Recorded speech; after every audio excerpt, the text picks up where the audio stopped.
Olá, hoje nós vamos falar sobre câncer, mas deixa eu me apresentar. Eu sou Maria Romilda e estou como presidente atual da Liga Baiana contra o Câncer. E para contextualizar, eu vou falar algumas coisas sobre a Liga Baiana contra o Câncer, para vocês entenderem onde é que a gente situou o câncer aí. A Liga Baiana contra o Câncer foi fundada em 1936 por um grupo de pessoas da Sociedade Baiana, lideradas pelo professor de ginecologia Aristides Maltês. Eles queriam fundar o Instituto de Câncer na Bahia. Fundar quer dizer fazer construir, que se dedicasse a atender pessoas das camadas mais carentes da população. Essas pessoas mais pobres que tinham câncer não tinham como ser acolhidas em leitos hospitalares naquela época. Então, eles decidiram envidar todos os esforços para fazer construir esse instituto. Bom, no dia da fundação da Liga Baiana contra o Câncer, o professor Aristides Maltês disse essa frase, que é o nosso mantra, como se diz aqui: esta, a Liga Baiana, é a lâmpada da caridade que jamais se apagará no coração dos meus seguidores. Realmente, as obras do hospital começaram, mas o professor Aristides Maltês faleceu logo no início das obras. Então, o pessoal da Liga resolveu renomear o Instituto de Câncer da Bahia e chamá-lo de Hospital Aristides Maltês. Bom, o Hospital Aristides Maltês vive sob o guarda-chuva, digamos assim, da filantropia, bem como a Liga, e esse amor ao ser humano, de que fala a filantropia, no nosso caso, da Liga Baiana, esse amor é direcionado para a sobrevivência, a modernização do Hospital Aristides Maltês. Mas tudo que a gente respira aqui tem a ver com filantropia. Bom, o Hospital Aristides Maltês, vocês estão vendo uma vista aérea daí, ele não é só o que a gente vê quando passa na Avenida Dom João VI, a gente só vê essa primeira fachada, que é antiga, mas ele tem esses outros módulos, digamos assim, essas outras construções, tanto laterais quanto ao fundo. E ele foi fundado e passou a funcionar em 1952, e até hoje são passados 78 anos, né? 76 anos, e ele nunca fechou as portas esse tempo todo, apesar das inúmeras dificuldades. Isso porque é o hospital que atende unicamente aos clientes conveniados no Sistema Único de Saúde, SUS, e nós acreditamos nisso, não pretendemos mudar, e nossa dedicação e todas as nossas atividades são para o Sistema Único de Saúde. Por outro lado, nós crescemos e o Ministério da Saúde nos colocou como CACOM. CACOM significa Centro de Alta Complexidade em Oncologia, como vocês estão vendo aí, e nós temos que atender pacientes com qualquer tipo de câncer, desde os mais raros aos mais difíceis, já que somos o único CACOM de todo o estado da Bahia. E possuímos, sim, todos esses requisitos que vocês estão vendo aí. Bom, só para se ter uma ideia das atividades do Hospital Aristides Maltês, vocês estão vendo aí, nesse quadro, em 2023, nós atendemos 9.437 casos de câncer. Esse ano nós tivemos alguma dificuldade com anestesia no início do ano, mas de janeiro a setembro nós já tratamos 5.365 pessoas com câncer. Na realidade, a previsão segundo o Instituto Nacional de Câncer, para o ano de 2024, no Brasil, é que sejam diagnosticados 704 mil casos de câncer. E na Bahia, 38.840. Nós sabemos que cerca de 30% de todos os casos da Bahia terminam chegando até nós e nós acolhemos.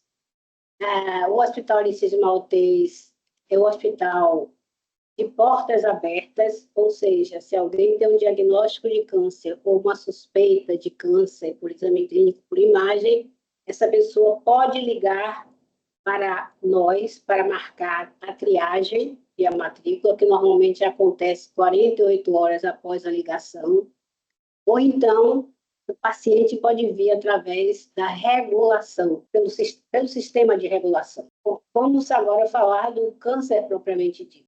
Não existe um câncer. Afinal, nós somos, como está mostrado aí nessa imagem, um organismo extremamente complexo, com vários tipos de tecidos, de órgãos, de conexões. E temos mais de 100 trilhões de células em nosso corpo. Então, justamente por causa disso, nós sabemos que existem mais de 100 tipos de doenças, todas elas chamadas de câncer. Então, a diversidade é muito grande.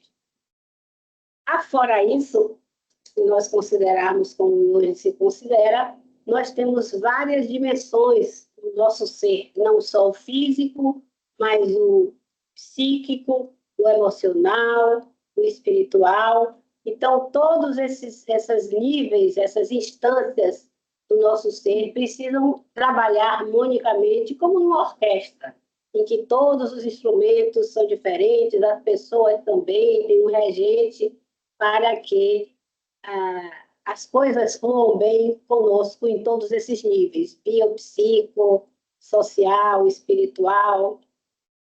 Bom, tudo no câncer começa na divisão celular. Nós sabemos que uma célula-mãe se divide na mitose comum de células somáticas, se divide em duas que têm o mesmo patrimônio genético da mãe. Então, a célula-mãe dá duas células filhas exatamente iguais. E isso faz com que os tecidos que são formados por células sejam bem homogêneos, como a gente está vendo aí uma foto de uma lâmina que mostra o tecido glandular nos seus vários aspectos. A gente pode notar que as células são homogêneas, são parecidas entre si. Mas acontece que o organismo ou qualquer órgão pode ter domicílio de uma neoplasia. Neoplasia é o mesmo que tumor. Existem neoplasias benignas e malignas. Aí nós estamos vendo as diferenças e as semelhanças entre as duas. Né? As benignas implicam um crescimento anormal, mas localizado e lento de células. As células são semelhantes entre si, como nós vimos no slide anterior, e esse tumor, essa neoplasia, não invade. Ela pode comprimir órgãos vizinhos, mas ela não invade órgãos vizinhos e nem dissemina no resto do corpo. Acometem qualquer órgão da economia, geralmente são assintomáticas, são achados fortuitos em exames de rotina. Já as neoplasias malignas têm um crescimento descontrolado, geralmente rápido. As células são bem diferentes, são alteradas, são diferentes entre si e diferentes das células originais. E as neoplasias malignas invadem e disseminam, ou seja, aparecem tumores, neoplasias secundárias, que vieram da primária, digamos assim, que são as metástases. As malignas também acometem qualquer órgão e, muito importante, exatamente como as neoplasias benignas, as neoplasias malignas normalmente não dão sintoma, não doem, são assintomáticas no seu início. E, claro, para que se diagnostique com precisão a neoplasia maligna, são necessários exames específicos. Aqui mais uma ilustração das neoplasias benignas e malignas, uma comparação. A benigna, olha como é, o tecido é todo homogêneo, as células muito parecidas entre si. Já na neoplasia maligna, a gente pode ver melhor aqui, as células são diferentes, em fases de mitose diferentes, crescimento rápido, como nós vimos. A população celular aqui, vocês estão vendo que está maior do que no tecido normal. E nesse outro esquema, nós estamos vendo aqui o tumor primário em azul, ele invade outros tecidos contínuos e se aprofunda, chegando a pegar, a entrar nos vasos linfáticos ou sanguíneos, e aí essas células tumorais, seguindo o caminho dos vasos, se alojam em outros locais do corpo, tumores secundários, que é a chamada metástase. O símbolo do câncer é um caranguejo, isso porque o caranguejo tem as suas pernas, as suas patas várias, e simulando, fazendo lembrar a disseminação, né? A metástase, a invasão, como as pernas do caranguejo. Câncer vem de duas palavras, uma grega, uma latina, carcinos, grego, vai dar carcinoma, e cancro, do latim, e em português deu a palavra câncer. Essa imagem é apenas uma imagem, digamos assim, artística para simular, para mostrar, ilustrar uma célula cancerosa com suas ramificações, como nós já falamos aqui, lembrando realmente as pernas de um caranguejo. Bom, como é que o câncer aparece? É a chamada gênese do câncer, a criação do câncer, carcinogênese ou oncogênese, como preferimos chamar hoje em dia. Então, o que é uma carcinogênese ou uma oncogênese? Como vocês estão vendo aí, é o desenvolvimento de uma neoplasia maligna, desde as alterações precoces no DNA, que nós vamos falar, de uma ou mais células, até a formação do tumor em si, que pode destruir todo o organismo, pode destruir o ser. Tudo tem a ver com o DNA. O DNA é a série do patrimônio genético da pessoa e eles são duas tiras longas, torcidas em espiral, e cada ponta desse colar é um gene. Então, os genes formam o DNA, que é o ácido desoxirribonucleico, e formam o cromossoma. Como eu disse, tudo isso é do nosso patrimônio genético, fica na intimidade da célula. Para a gente entender melhor, ali está uma célula, os cromossomas dentro da célula, e os cromossomas são formados, como vimos, de DNA. O DNA com seus genes, que são as pontinhas do colar, que é a dupla hélice. E aqui eu coloquei esse 2 metros aqui, porque se você pegar um cromossoma de uma célula e estender ele, a cromossoma de uma célula, ele vai dar cerca de 2 metros de comprimento. Imaginem como ele é encaracolado, digamos assim. E para vocês verem, para a gente falar da complexidade do patrimônio genético, do DNA, do gene, do cromossoma, em relação ao chimpanzé, nós, seres humanos e os chimpanzés, compartilhamos 98% do DNA. Apenas 2% dos nossos DNAs são diferentes e são responsáveis por toda essa diversidade que existe entre o ser humano, o Homo sapiens sapiens, e o chimpanzé. E esse DNA, esses cromossomos, que são responsáveis por tudo, pela cor dos nossos olhos, por sentirmos ou não o cheiro ruim da barata, pela formação da orelha, e assim por diante. Bom, então tudo parte daquilo que nós vimos no início, da reprodução celular e dos seus genes, porque quando a célula-mãe lega para as suas duas células filhas o patrimônio genético que está no núcleo, esse patrimônio genético formado de genes, DNA, cromossoma, digamos assim, um repositório de tudo isso que nós vemos. Só que existem alguns tipos de genes especiais. Existem os chamados proto-oncogenes, que estimulam a reprodução celular, e existem os genes supressores de tumores, que inibem a reprodução celular. Eles não têm a ver com o câncer em si. Eles são genes que todos nós temos, uns que estimulam a multiplicação celular e outros que inibem. O grande problema está na carcinogênese de que nós tratamos, quando existe mutação, quando algum desses genes, ou os proto-oncogenes estimuladores, ou os genes supressores inibidores, eles sofrem alguma alteração no íntimo da célula. Então, essa mutação, por exemplo, se for no proto-oncogene, ele pode passar a estimular muito mais a reprodução celular. Então, predispõe ao câncer. Os genes supressores que inibem a reprodução celular, eles podem sofrer uma mutação que faça com que eles sejam inibidos. Então, eles não conseguem inibir, não conseguem suprimir a multiplicação celular acelerada. E, para ilustrar isso, que não é tão claro assim, está aqui umas figuras, né? Como é que acontece? Primeiro, são 3 as fases da carcinogênese, basicamente. A primeira fase é chamada de iniciação. Existe uma mutação no gene do DNA, do cromossoma, de uma ou de mais células. Então, essas células ficam, digamos assim, marcadas. São os agentes iniciadores que fazem essa marcação, né? Vamos falar dele depois. Depois existe a promoção, ou seja, essas células já marcadas, iniciadas pelos agentes iniciadores, elas sofrem a ação contínua e perseverante de algum outro agente cancerígeno.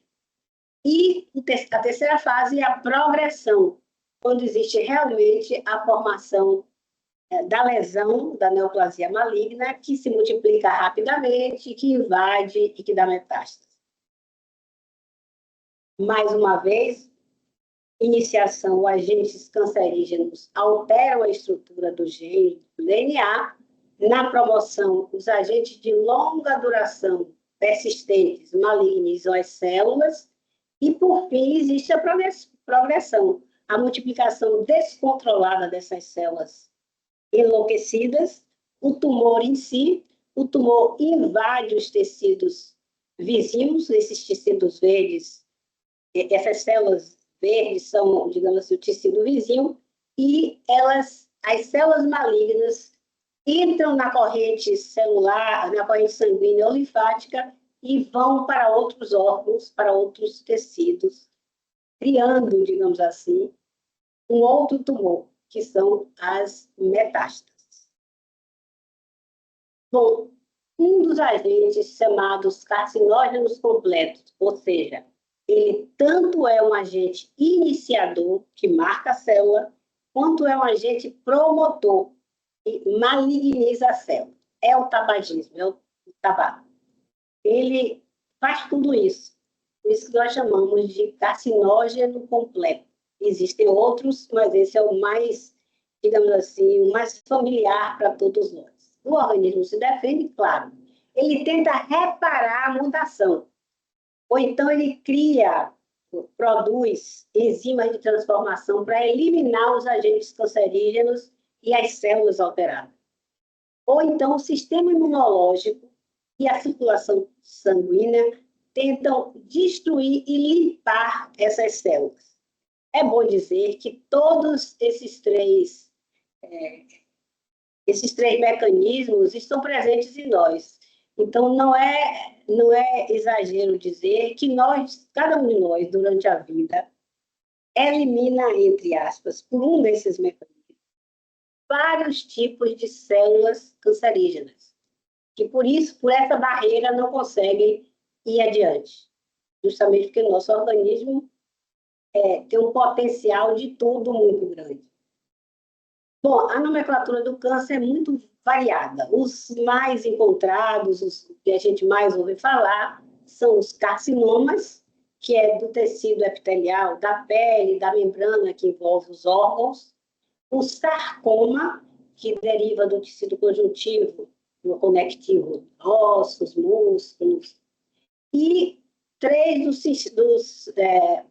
os 3 outros abaixo são o linfoma, que é do sistema linfático, os linfonodos, tecidos, vasos, baço, e a leucemia e o mieloma, que tem a ver com a produção de sangue na medula óssea. Não estou falando da medula espinhal, estou falando da medula óssea, ou seja, falando numa linguagem bem popular, do tutano dos ossos, que é a medula óssea. A leucemia dos glóbulos brancos, a medula óssea, e o mieloma, ou plasmocitoma, ou mieloma múltiplo. Plasmocitoma quando ele está mais localizado, e mieloma múltiplo quando ele se está em várias partes do corpo. Só que existem muitos outros nomes, neuroblastoma, retinoblastoma, enfim, a nomenclatura é muito vasta, dada a vastidão dos cânceres, né? Como nós vimos no início, com mais de 100 doenças. Bom, existe também outro tópico que sempre se pergunta, o chamado câncer esporádico versus o câncer familiar. A maioria dos casos de câncer, cerca de 70% dos casos, são esporádicos, não tem nada a ver com a história familiar. Normalmente atinge a idade mais avançada, normalmente. São casos isolados, digamos, tem um caso na família, mas não tem história de casos anteriores ou posteriores. E tem muito a ver com os fatores ambientais e com fatores endógenos também, que podem ter muitos agentes promotores do câncer. Já no câncer familiar, a coisa muda. Normalmente, a pessoa herda um gene mutado, um gene iniciado. Bom, como é que o nosso organismo se defende do câncer? Existem basicamente essas 3 ferramentas que nós usamos. A reparação do DNA, daquele gene mutado, a formação de enzimas que transformam e eliminam os agentes cancerígenos nas células alteradas, e a competência do nosso sistema imunológico, a nossa imunidade, como se diz. E aí estão o fígado, baços, glândulos linfáticos, timo, medula óssea e a circulação sanguínea. E não é exagero dizer que durante a nossa vida nós temos vários cânceres que conseguimos eliminar, ou conseguimos nos defender deles através de um ou de todos esses mecanismos. Bom, em termos de nomenclatura, existem muitos nomes para os diversos, mais de 100 cânceres. Os mais ouvidos, os mais falados, os mais comuns são esses que estão aí. Carcinoma, que é o câncer do tecido epitelial, ou seja, de pele, das membranas que envolvem os órgãos, os sarcomas, que é do tecido conectivo ou conjuntivo, ossos, músculos, e esses 3 abaixo, que são linfoma, que são cânceres do sistema linfático, tanto dos vasos, quanto dos tecidos, quanto dos gânglios linfáticos, dos linfonodos. A leucemia, que é alteração que interfere na produção dos glóbulos brancos da medula óssea, dos leucócitos que ajudam a defender o organismo, e o mieloma, que tem a ver com a medula óssea. O plasmocitoma é quando o mieloma é localizado, e o mieloma múltiplo, quando as alterações de medula óssea estão em várias partes do corpo. Vale lembrar que medula óssea não é a medula espinhal, que fica dentro da coluna vertebral. A medula óssea é digamos assim, numa linguagem bem clara, é o tutano do osso. Isso é que é medula óssea. E essas reticências aí embaixo é para lembrar que existem inúmeros outros nomes de cânceres, como eu falei, neuroblastoma, retinoblastoma, condrosarcoma, e enfim. São muitos os nomes para designar essas mais de 100 doenças que nós falamos no início. Existe o câncer esporádico, que, graças a Deus, é a maioria, 70% dos casos, e o câncer familiar, que tem a ver com um nicho familiar, digamos assim. Mas o esporádico é cerca de 70% dos casos de todos os cânceres, tende a